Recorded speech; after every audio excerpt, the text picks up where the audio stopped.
What was the to have that we use to go in the past? Haber. Haber. Good. How would you say I have cancelled? I have cancelled. He cancelado. Good. He cancelado. And we said that the version of the verb that you get after haber, you can use it like an adjective as well in Spanish, just as we do in English. For example, in English we could say it's cancelled. We use the same version, cancelled, that comes after haber. So we can do the same in Spanish. So how would you say it is cancelled? And I remind you that the adjectives that we form in this way tend to go with estar, only with a few exceptions that are more flexible. So it is cancelled. Está cancelado. Está cancelado. What if we meant la fiesta, the party? Está cancelada. Good. Está cancelada. Fiesta, by the way, is actually related to festival, festivity. We can see the E splitting between festival and fiesta. To complicate in Spanish. What's complication? Complicación. Complicar. Complicar with folding. Complicar. Good. If you want to say it has got complicated, it has got complicated, how do you think you will say it? Se ha complicado. Good. Se ha complicado. It has got complicated. It has complicated itself, we would say. Very good. So the adjective complicated is? Complicado. Complicado. Good. So you can say it is complicated. Es complicado. Es complicado or Está complicado. está complicado. Actually, with this one, you can use either. There tends to be a tendency to go with estar with these types of adjectives, but with complicado, you could say either. Es complicado, está complicado. Depending on what you were talking about, you might feel more drawn to one or to the other, but most of the time they're going to be interchangeable here. We can also make structures like should have, could have, with this haber. Let's start with should have. Now should, we take it from the verb to owe, which also we use like must, and it's related to English debt. Deber. Deber, good. So deber is to owe or must. And if you say would owe, you get should. So how would you say I should? Debería. Good. So now we can say I should have cancelled. And this have is to have. I should to have cancelled. Debería haber cancelado. Very good. I should have cancelled. Debería haber cancelado. I should have cancelled it. Lo debería haber cancelado. Very good. Lo debería haber cancelado. Where else could that lo go there? It's after the unchanged verb. So debería haberlo cancelado. Yeah, debería haberlo cancelado. Very good. What was could? So we take to be able and we say would be able to get this could that refers to future. So what is to be able related to power? Poder. Poder, good. So how would you say I would be able or I could? Podería. Okay. Podría. Podría. So you could say something like I could have gone. I could have gone. What was to go? Ir. Ir. And what was gone, the version of to go after haber? Ha ido. I could have gone. Podría haber ido. Podría haber ido. We could have gone. We could have gone. Podríamos haber ido. Good. Podríamos haber ido. Good. So after haber, any version of haber, whether it's the to form, haber, whether it's habría, any version of haber is going to have hado or ido with the following verb. But some verbs are irregular and they don't form their version after haber in this way. So to break, related to rupture in English, was romper. Now this after haber is not rompido. The rompido doesn't exist. It's irregular. After haber, it's roto. R-O-T-O. Roto. So how would you say I have broken it? Lo he roto. Good. Lo he roto. I have broken them. Los he roto. Good. Los he roto. What if you want to say it has broken? It has broken.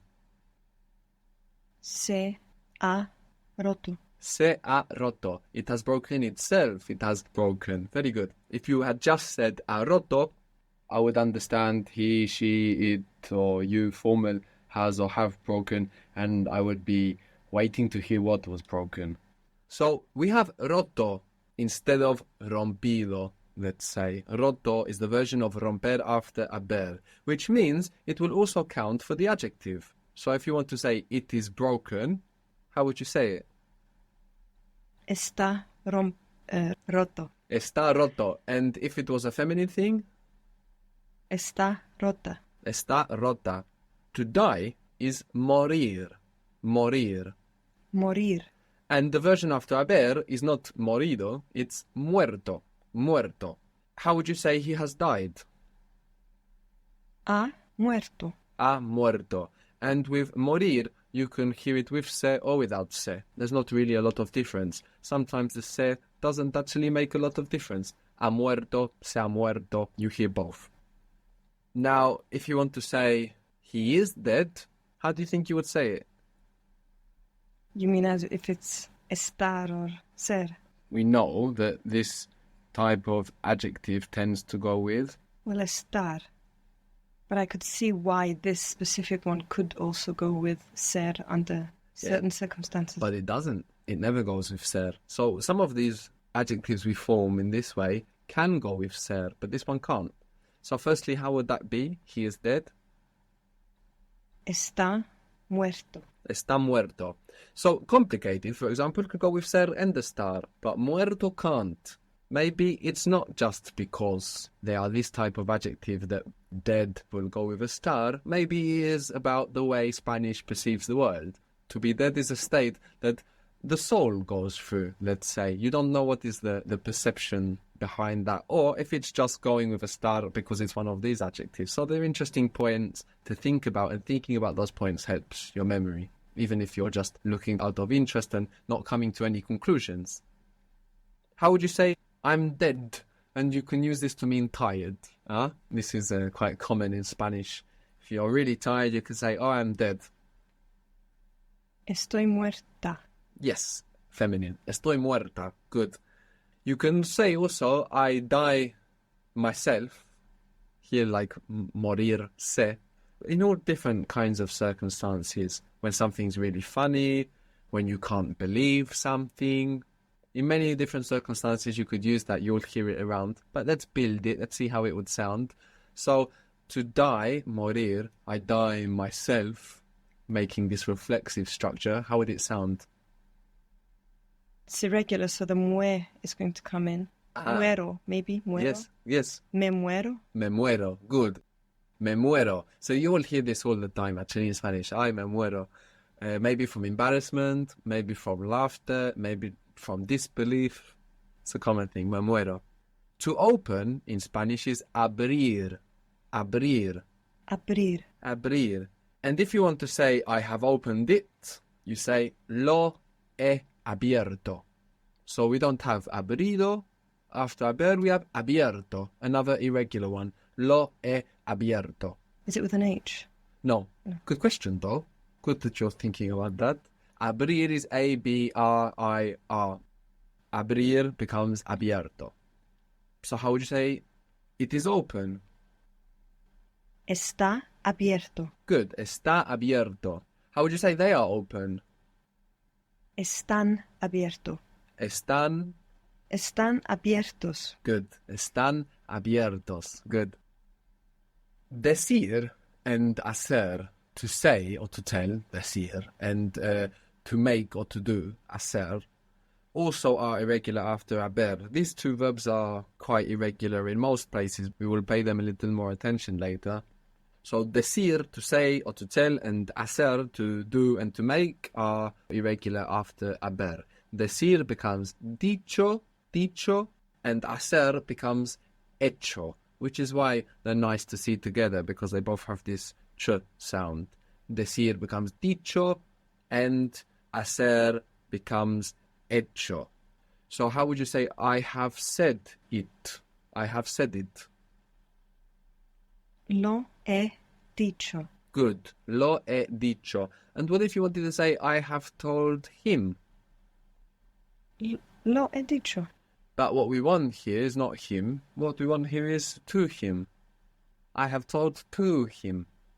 Le he dicho. Good. Le he dicho. Good. We have told him.